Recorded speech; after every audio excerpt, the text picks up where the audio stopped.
Declan, job done, Champions League confirmed.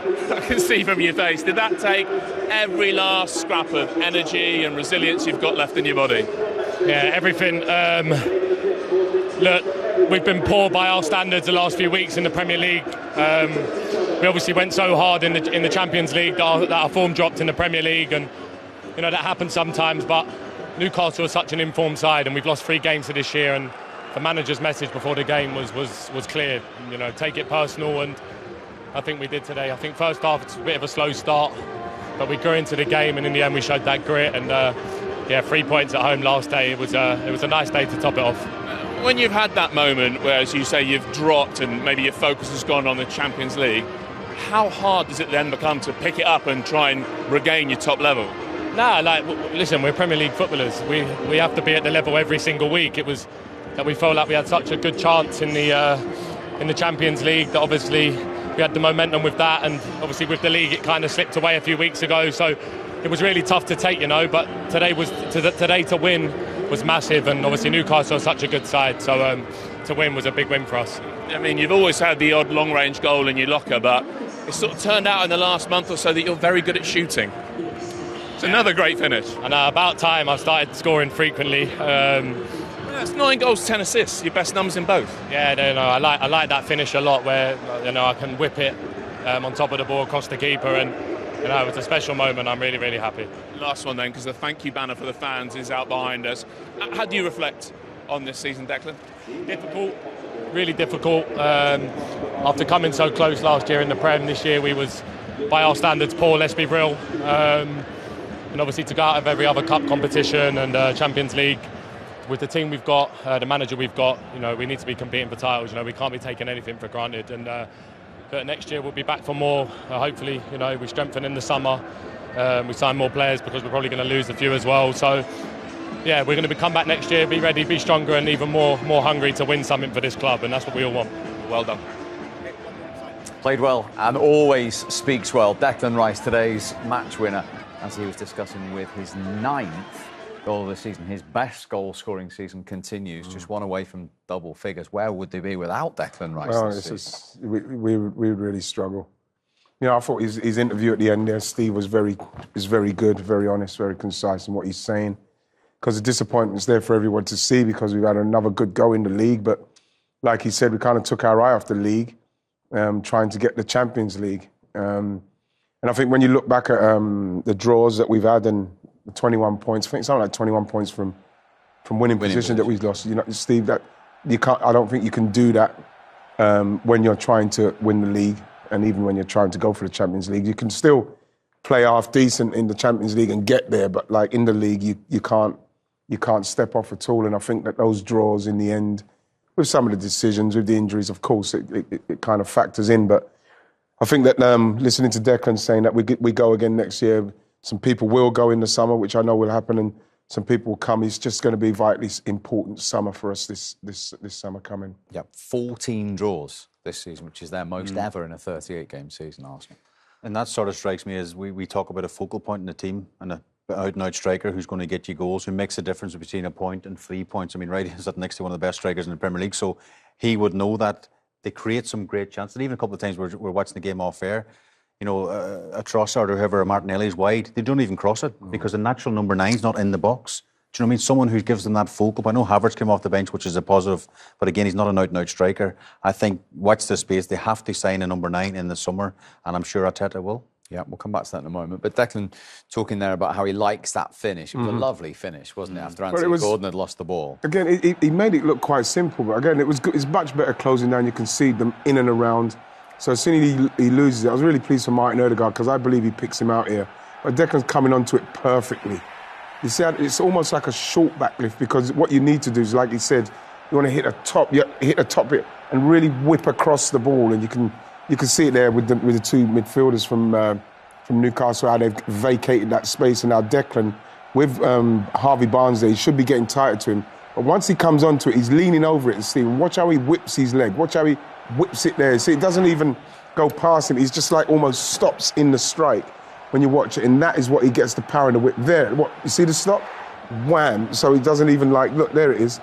brilliant goal. And that's just great technique. It's difficult for a keeper as well, Steve, because you're set. Like, you can go either way there. And it's just as Righty says, that last bit, the way he whips it, you're set and you think you maybe go near post.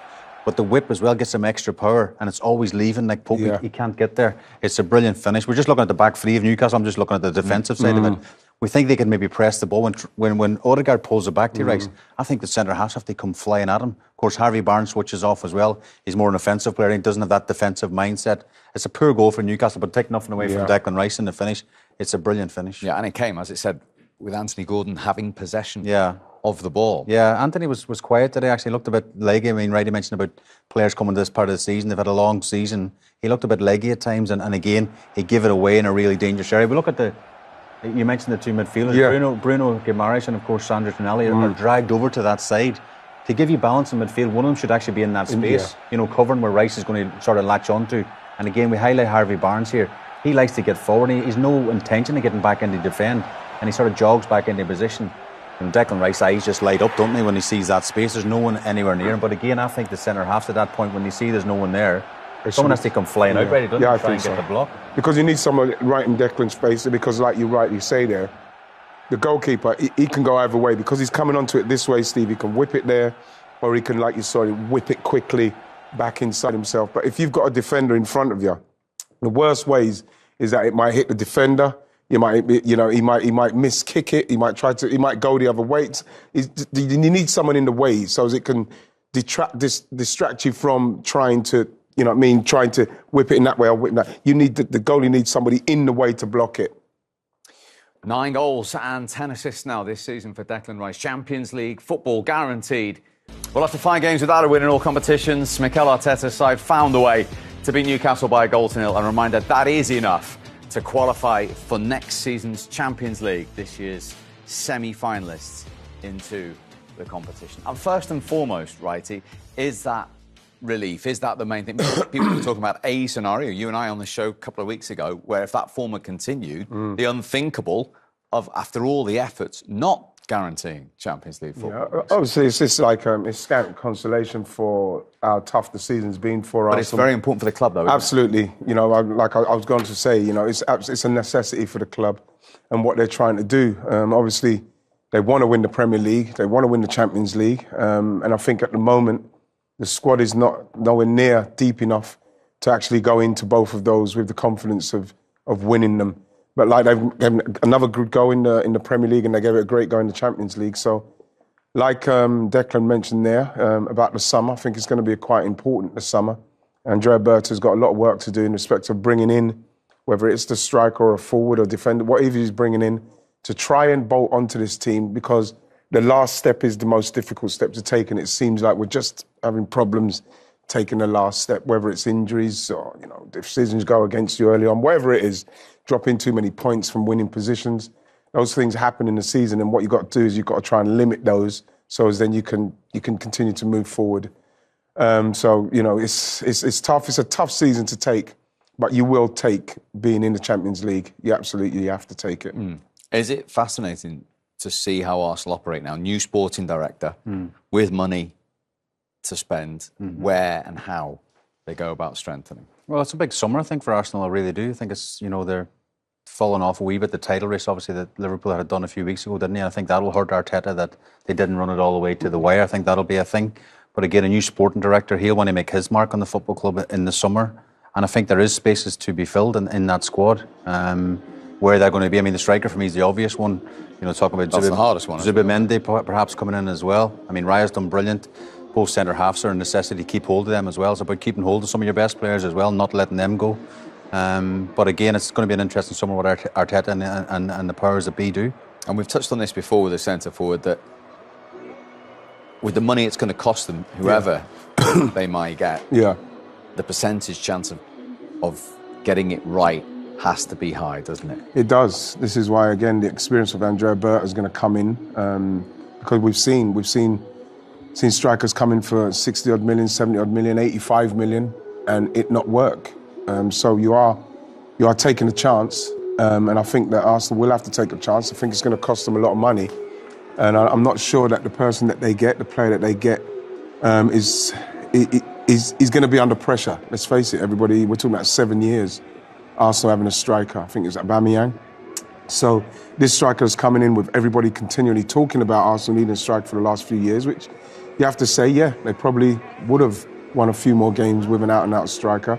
But it's something that we've had to deal with, and hopefully, like I say, in the summer, we can get somebody that is not just potential, but is gonna hit the ground running, because I think that's what Arsenal need now. Yeah, I'm fascinated in not obviously just his numbers, his goal scoring record, his talent, but mentality-wise, because whoever they get will be a player the fans have craved for 6-7 years. Yeah. That's some weight to carry on your shoulders, isn't it? But you know, the thing is, as a striker though, Steve, when you're coming in, you know that your main responsibility is to score goals. So I don't think if you're going to get the right calibre of player, he's going to come in thinking, oh my gosh, this club is desperate for a striker, I have to score, I have to hit. You're just going to come in, and the chances that Arsenal create, and we've seen it for years now, and chances missed, because there's not an out-and-out goal scorer. If you get the right-minded striker that comes to Arsenal, he will be licking his lips with the amount of chances that he can get. And so then you get that player, he'll come in and he will score goals. So it won't be a problem for him to come in and feel the pressure of that, because Arsenal are capable of creating chances for that kind of striker to take. And that's what you want. You want a striker who's ready to go. I was just going to ask Ian about, would you prefer a striker that's played in the Premier League already, like proven in the Premier League, or is it a risk to bring someone from abroad? I think it's I think it's a risk, whatever happens. What would you go for one? I'd probably I go for the quality, the quality and the amount of goals that they are capable of scoring, depending on the team that they're playing for. How many chances the team make? How many half chances can they take? Good left foot, good right foot. Can they run? You want somebody who is hitting the target regularly, frequently. That's what you look for more than anything else, because then you've got a team like Arsenal who can create chances. You give it to that person who can hit the target. Then you're probably going to get some goals there, because that's what I think we need. We're not a million miles away. Okay. Well, Eddie, it almost felt like a classic game of two halves. If we take the first half first, how good were your team in the opening 45? Yeah, really good. Very pleased with the performance, bar the last action, the most important action. We created the chances, which is difficult to do here, but I also thought our general play was really strong. We were competitive, good with the ball. Yeah, I was really pleased with the majority of that first half, and we lost a bit of that momentum at the beginning of the second. We became a bit too passive and not as strong on the ball. We discovered it very quickly after they scored, so probably a frustration that opening period of the second half. Yeah, so what happens in that chunk of time? I don't know, maybe 20, 25 minutes at the start of the second half? What changed? Well, I think when you're away from home, you have moments like that in games where suddenly you can lose control, the crowd can get into the game, and suddenly you whatever solidity you had can sometimes go. And then I think we've been really good recently of just riding that storm. And it felt like we were going to, and it took a very special finish from Declan Rice to actually break us down. And it wasn't as if they were creating huge chances, it was more the feeling of pressure. And I think if we could have withstood that, we would have come back into the game anyway, but unfortunately it wasn't to be. I mean, you've beaten them 3 times, but would you say there is that 20 minutes in the second half, I guess, but is that as well as you played against them in the 4 matches? Yeah, without thinking back too much about each individual game, I think it was a really strong away performance, one of our strongest against very good opposition. But you've got to score, and we didn't, and we only have ourselves to blame for that, plus some very good goalkeeping, I think. But I thought we looked really dangerous, and the setup of the team was good. I thought the players individually played really well, and we have to take that into next week. I mean, is that the positive, and of course the priority now? You go into a home game next week where it's in your hands to make Champions League football happen again. Yeah, I think that's where you want to be. You want it to be in your own hands, as you say, and we back ourselves at home. We back ourselves under pressure, but there will be all the build up to the game will be big, and we have to just detach ourselves from it and just focus on how we need to play, which I'm sure the players will. I think the performance today was strong, and I think we have to take that confidence into the next game. Yeah, as I say, Shay, they've won one cup final very well this season. This feels like their second cup final. It does. This season. It does. You want it done before the last game of the season, but as Eddie rightly says, in your own hands, at home to Everton in front of the Geordie faithful. I think it's probably more than you could ask for, really. But again, I think the job that Eddie's done since he come to the football club, he manages to keep a sort of lid on things, both with the players and the fans, because It's fever pitch up there at times. You can imagine what the build-up will be like now to the Everton game. It's a huge pressure, and I think Eddie always strikes me as someone who's really calm with the pressure. He keeps the pressure away from the players. He'll try and create an atmosphere like it's just another game. We're leading into to the weekend's game next weekend, and keep the lads calm. Because if you think of the bigger picture and what it can do for the football club moving forward, if they miss out in Champions League, there'll be people swarming around Isak and Guimaraes and people like that, or can they bring recruitment, make them stronger? OK, well, Newcastle have to wait to be confirmed in the Champions League. Arsenal don't, and we're delighted to be joined by the Arsenal manager, Mikel Arteta. Mikel, well done for that result today. Thank you. First mission accomplished. You're guaranteed Champions League football next season. Yeah, it was always one of the objectives at the start of the season. We set the aims much higher than that. As I said to the crowd, we had a dream to deliver a big trophy this season, and we haven't been able to do that. But at the same time, make sure that while you are chasing a dream, it doesn't get too cloudy, and you are not able to see all the good things that this football club is doing, the team is doing, the players are doing, and we have to continue to try to achieve it. Mikel, Ian right there. Hi, How Ian. you doing? How are you, boss? Just want to say, well done on this season. Unfortunately, the way it finished wasn't great for all of us, but what I would ask is that what learnings can we take from this season? We've been progressively getting better. What can we learn from this season? Well, first of all, that we can compete with anybody under any circumstances. And the circumstances, they've been very special and quite difficult to deal for a long, long time during the season. And we have made, I think, a massive step in the Champions League. And I think we came short of the capacity that we have still to improve. And in the Premier League, as I said, it's a long season. We had a lot of issues to deal with, but the team, I think, has been very consistent, but not enough to have the availability, especially, and some discipline issues that we had as well to put more pressure on Liverpool. So are we expecting a big summer, boss? I don't want to say anything out of line here, but are we expecting a big summer this summer? Well, if big summer means recruitment and bringing players, it's going to be a big summer for everybody. I think time to reflect, reset, and set again the standards even higher, see how we can improve, be very critical with each of us and the things that we can do better and how we can help this football club to go to another level. And for sure, recruitment will be part of that, especially because we are really, really short on numbers. We have players that are finishing their contract. So, we need some help. Well, good luck with that. Well done today. Thank you very much for joining us, Mikel. Okay, thanks to you guys. Thank you, boss. Nice to see you, Mikel Arteta there, live. I mean, just how big is this summer that he's talking about? Well, Steve, it's massive. It's massive. He himself has said there. Is it massive for him personally, do you think? I think that people will obviously start to point a finger and ask about, well, he's got to win something. I think that the last 3 seasons, I don't think you can do much more than he's trying to do. Obviously, people always use the striker and not having the striker as one of the main sticks to beat him with, but it's something that up to this point, Arsenal finishing second, it's a question you can be asked, because with that striker, could you have finished it off? So, especially when you look at the season with the amount of draws, like I say, but I do believe that there are players that are running down contracts, and there are players that are coming to the last couple of years of their deals. So, and they're very important players. So those are the things I'm sure that they're worried about. But it is vitally important, I think, like he said, for everybody to have a good summer, but it's vitally important that we have a good summer. Because I think if we finish second again, 3 on the spin and not taking that last step, then, fingers will really start getting pointed if we can't get it done probably next season, or have a real good run at one of them, Champions League or the league. Yeah, because running at the Champions League, we were talking about combining them. As we sit here now, they're 18 points worse off in the Premier League than they were 12 months ago. Well, that'll be the concern. Yeah. Fans will maybe point the question at the manager and go, excuse me, why have we dropped off this season? Why are we so far behind? Because the Arsenal in a couple of seasons before that have gone all the way to the wire. We've been neck and neck all the way to the last week, 2 weeks of the season. So that will be a concern. I think the obvious one is the goals, not having the striker, not having the goals scored column, too many draws.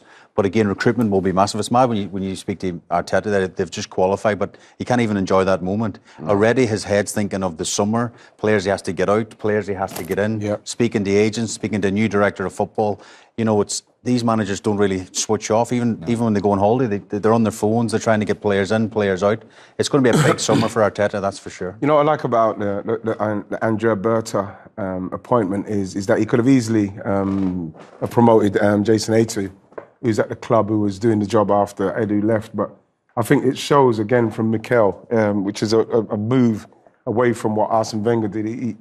He wants a different voice around, a more experienced voice, somebody that knows the game a bit more than maybe Ato did. So he's somebody that is not big-headed enough to say, well, I'm the all-seeing, all-knowing manager, so I'm doing everything.